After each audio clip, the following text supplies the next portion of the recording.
Halo, Assalamualaikum warahmatullahi wabarakatuh. Kembali lagi bersama saya, Kartika Effendi. Dan di video kali ini, saya akan kembali mereview materi bab 6, yaitu mengenai pengujian pengendalian dan pengujian substansif. Langsung saja kita ke review materinya.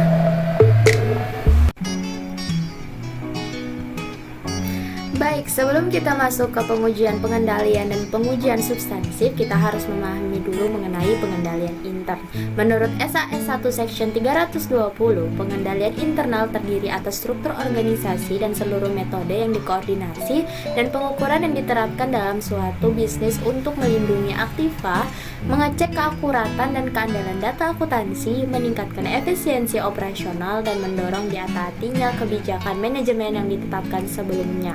Jadi, menurut SAS 1 Section 320, terdapat beberapa tujuan diselenggarakannya pengendalian intern. Yang pertama adalah menjaga kekayaan organisasi, yang kedua menjamin keandalan data akuntansi, ketiga meningkatkan efisiensi kinerja, dan yang keempat adalah mendorong dipatuhinya kebijakan manajemen. Lalu, siapa yang menjadi penanggung jawab struktur pengendalian intern? Yang pertama ada manajemen itu sendiri, kemudian Dewan Komisaris dan Komite Audit, auditor intern, personel lain entitas, auditor independen, dan pihak luar lain.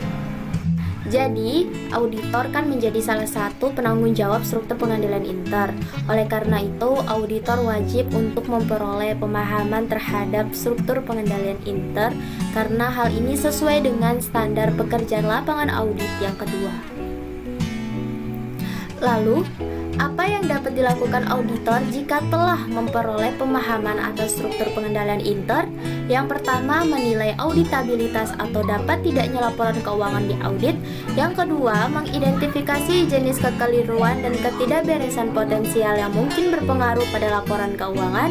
Dan yang ketiga, auditor juga dapat merancang pengujian yang efektif terhadap saldo akun.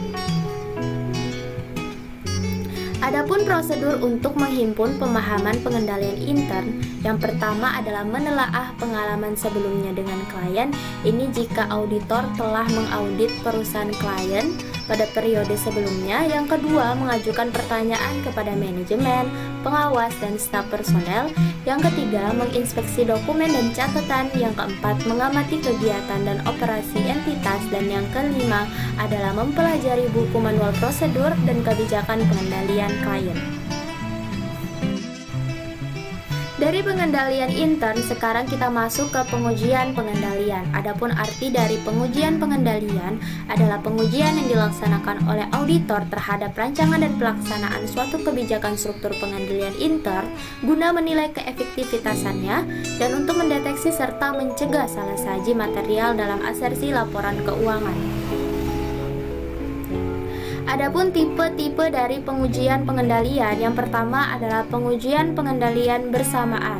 Nah, pengujian ini dilakukan pada tahap perencanaan audit untuk mencari pemahaman sekaligus untuk mendapatkan bukti mengenai efektivitas pengendalian intern. Yang kedua, pengujian pengendalian tambahan. Nah, pengujian ini dilaksanakan pada tahap pekerjaan lapangan yang bisa memberikan bukti tentang penerapan semestinya kebijakan atau prosedur konsisten atau tidaknya diterapkan sepanjang tahun yang diaudit. Where do we go next? Nah, sekarang kita ke bagaimana prosedur pengujian pengendalian. Adapun prosedur pengujian pengendalian, yang pertama, permintaan keterangan. Jadi dalam prosedur yang pertama ini meminta keterangan dari personel yang berwenang tentang pelaksanaan pekerjaan yang berkaitan dengan pelaporan keuangan. Yang kedua, pengamatan atau observasi. Pengamatan auditor terhadap pelaksanaan pekerjaan personel yang dilakukan secara mendadak. Dan yang ketiga, inspeksi dilaksanakan terhadap dokumen dan laporan yang menunjukkan kinerja pengauditan. Dan yang keempat adalah pelaksanaan kembali. Jadi melaksanakan kembali prosedur tertentu untuk mengetahui apakah sistem otorisasi dan pencatatan sudah dilakukan dengan benar atau tidak. Baik, kita akan membahas sedikit mengenai sistem akuntansi. Jadi sistem akuntansi ini merupakan elemen kedua dari struktur pengendalian intern. Nah, sistem akuntansi siklus pendapatan ini harus dapat menyediakan adanya audit trail atau jejak audit yang lengkap atas setiap transaksi yang telah terjadi. Nah, oleh karena itu auditor wajib memahami tugas atau kompetensi dari personil akuntansi. Nah, bagaimana cara memperoleh pemahaman siklus akuntansi? Yang pertama, penelaahan buku manual akuntansi dan sistem flowchart. Yang kedua, dengan mengajukan pertanyaan kepada karyawan bagian akuntansi. Dan yang ketiga, menelaah kembali pengalaman terdahulu dengan klien. Berikut adalah contoh dari pengujian pengendalian, adalah pengujian pengendalian penjualan kredit. Adapun prosedur pengujian pengendalian penjualan kredit, yang pertama otorisasi yang tepat, yang kedua adanya pemisahan tugas dan tanggung jawab, yang ketiga catatan dan dokumen, yang keempat pengendalian akses, dan yang kelima pemeriksaan atau pengecekan yang independen. Adapun dokumen dan catatan dalam penjualan kredit, ada order pelanggan, order penjualan, dokumen pengiriman, faktur penjualan, jurnal penjualan, buku pembantu piutang dagang, file transaksi penjualan, daftar harga barang dagangan, dan laporan bulanan. Next, kita masuk ke pengujian substansif. Pengujian substansif adalah prosedur audit yang dirancang untuk menemukan kemungkinan kesalahan moneter yang secara langsung mempengaruhi kewajaran penyajian laporan keuangan. Adapun bentuk-bentuk dari kesalahan moneter, yang pertama salah dalam penerapan prinsip akuntansi yang berlaku umum, bisa jadi under atau overstatement sehingga menyebabkan laporan keuangan tersebut salah saji. Yang kedua, tidak menerapkan prinsip akuntansi yang berlaku umum. Jadi informasi yang ada di dalam laporan keuangan itu tidak dapat diandalkan untuk mengambil suatu keputusan. Yang ketiga, ketidakkonsistensian dalam menerapkan prinsip akuntansi yang berlaku umum. Contohnya, jika perusahaan pada periode tertentu mengubah metode pencatatannya lalu tidak diungkapkan, maka laporan keuangan pada periode tersebut tidak dapat dibandingkan dengan laporan keuangan pada periode sebelumnya, sehingga penting untuk membuat catatan atas laporan keuangan. Yang keempat, ketidaktepatan pisah batas pencatatan transaksi. Yang kelima, kesalahan perhitungan. Yang keenam, kesalahan dalam pekerjaan penyalinan, penggolongan akun dan peringkasan. Dan yang ketujuh, penambahan atau pencantuman unsur tertentu dalam laporan keuangan yang tidak diungkapkan. Jadi misalnya di dalam suatu laporan keuangan ada saldo piutang dagang yang tidak diungkapkan lebih lanjut di dalam catatan atas laporan keuangan. Jadi setelah ditelusuri ternyata saldo piutang dagang lebih banyak ke anak perusahaan daripada customer, yang mengakibatkan piutang dagang tersebut sulit untuk dikaskan. Nah, hal ini menyebabkan perusahaan akan kekurangan modal kerja sehingga mereka tidak dapat menjalankan kegiatan operasionalnya. Lalu adapun jenis pengujian substansif, yang pertama ada pengujian analitik. Pengujian ini dilakukan oleh auditor dengan cara mempelajari perbandingan dan hubungan antara data yang satu dengan data yang lain.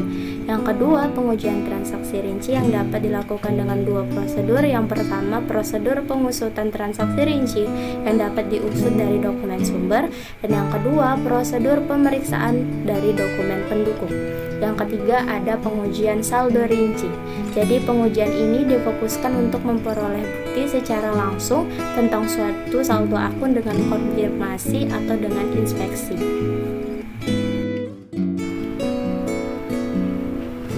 Berbicara mengenai konfirmasi, teman-teman di sini sudah pada tahu belum apa itu konfirmasi? Nah, jadi konfirmasi merupakan bentuk permintaan keterangan yang memungkinkan auditor memperoleh informasi secara langsung dari sumber independen di luar organisasi klien. Nah, adapun jenis-jenis konfirmasi, yang pertama konfirmasi positif, di mana debitur cukup menyebutkan apakah saldo piutang dagang tersebut benar atau salah.